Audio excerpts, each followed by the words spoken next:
Hello everyone, মৌসুমী সম্পূর্ণ চ্যানেলে সবাইকে স্বাগত জানিয়ে আজকের একটা বড় ভিডিও তোমাদের সাথে শেয়ার করতে চলেছি। অনেক দিন যাবৎ কোনো লং ভিডিও আমি করি না, তারও অনেক রিজন রয়েছে, বলবো আস্তে আস্তে। তো আজকে ভাবলাম বাড়িতে রয়েছি, তো সেজন্য একটু বড় বলতে ওই 5-10 মিনিটের মতো ভিডিও তোমাদের সাথে শেয়ার করার চেষ্টা করব। তো ঘুম থেকে উঠেছি, উঠে বসেছিলাম, আর শরীরটা খুব একটা ভালো যাচ্ছে না বলেই ভিডিও করা হয় না আর কি। তো দেখি আজকে কতদূর কি ভিডিও করতে পারি আর দেখাতে পারি তোমাদের। তো আর কি করছি না করছি সেটা তো দেখবি অবশ্য। সকালবেলা উঠেছি, উঠে আর কিছু করিনি, মানে ঘুম থেকে উঠে না আমি কোনো কাজ বাজ করতে পারি না, মানে একটু 5-10 মিনিট রেস্ট করে তারপরেই কাজ করি। তো উঠেছি অনেকক্ষণ আগেই, উঠেই ফোন ঘাটছিলাম, আর ও গিয়েছিল বাজারে, বাজার থেকে কি নিয়ে এসেছে এখনো পর্যন্ত দেখিনি। হয়তো মাছ নিয়ে এসেছে আমার জন্য, তো সেটা দেখাবোই। সবজিপাতি কিছু নিয়ে এসেছে, আর আমিও ব্রেকফাস্ট এখনো পর্যন্ত করিনি। তো চলো দেখাচ্ছি কি কি নিয়ে এসেছে, কি রান্না করবো, সারাদিন কি করছি। সঙ্গে থাকলে পুরো ভিডিওটা দেখতে পারবে, আর স্কিপ করো না, স্কিপ না করে দেখলে পুরো ভিডিওটা দেখতে পারবে। চলো দেখতে থাকো আর সঙ্গে থাকো। ঘরটা কোনো রকমে গুছিয়ে পরিষ্কার করে এসে এদিকে অনেকগুলো বাসন ছিল, তো সেগুলোই মাজতে বসেছি। এগুলো মেজে নিয়ে তারপরে রান্নাঘরটা পরিষ্কার করে তারপরে রান্নাবান্নাটা সারবো। যখন মন মানসিকতা কোনোটাই ভালো থাকে না তখন আর ভিডিও করার কোনো ইচ্ছাই থাকে না। তার মধ্যে আরও বললাম অনেকগুলো রিজন রয়েছে। অ্যাকচুয়ালি আমার ফোনটা খারাপের দিকে, জানি না কখন বন্ধ হয়ে যাবে, চলছে তো সেভাবে, আর সেজন্য না ভিডিও করার ইচ্ছে আমার হয় না। আরেকটা রিজন ছিল, কদিন থেকে ও বাড়িতেই রান্নাবান্না হচ্ছে আর ও বাড়িতেই খাওয়া দাওয়া হচ্ছে। মার একটু শরীরটা খারাপ, সেজন্যই, আর সেজন্য আর আমিও কোনো ভিডিও করি না। এই হলো রিজন। আরও টুকিটাকি তো রিজন রয়েছে। মাঝে মধ্যে রিলস বানাতাম, তারপরেও এখন আর সেটা হয় না বলতে কি, ওই খুব কম। তো দেখো তোমাদের সাথে কথা বলতে বলতে আমার সবগুলো বাসন মাজা হয়ে গেছে।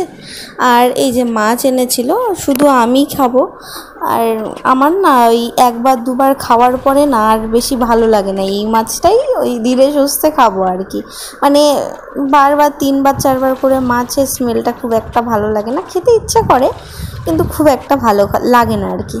তো ট্যাংরা মাছ এনেছিল, তো সেগুলো কাটিয়েই এনেছিল, তো সেগুলো ধুয়ে নিয়েছি, ধুয়ে ভাজতে বসিয়ে দিয়েছি।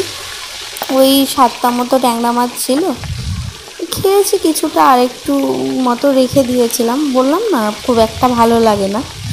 তো আমি খুব মাছ আনলে কী করি বলো তো, যত শর্টকাট উপায়ে মাছটাকে রান্না করা যায় সেটাই করি। আমি অত মশলা দেওয়া মানে ইচ্ছে করে না সব সময় মশলা দিয়ে।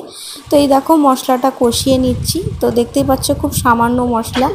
আর এখানে রান্না করব হচ্ছে ওই আলুর দম, আলুর তরকারির মতো করে করব শর্টকাট উপায়ে। তো মাছটা আমার রান্না হয়েছে আর আলুর দমটা করে রাখলাম, আমার বর এসে খাবে সেজন্য।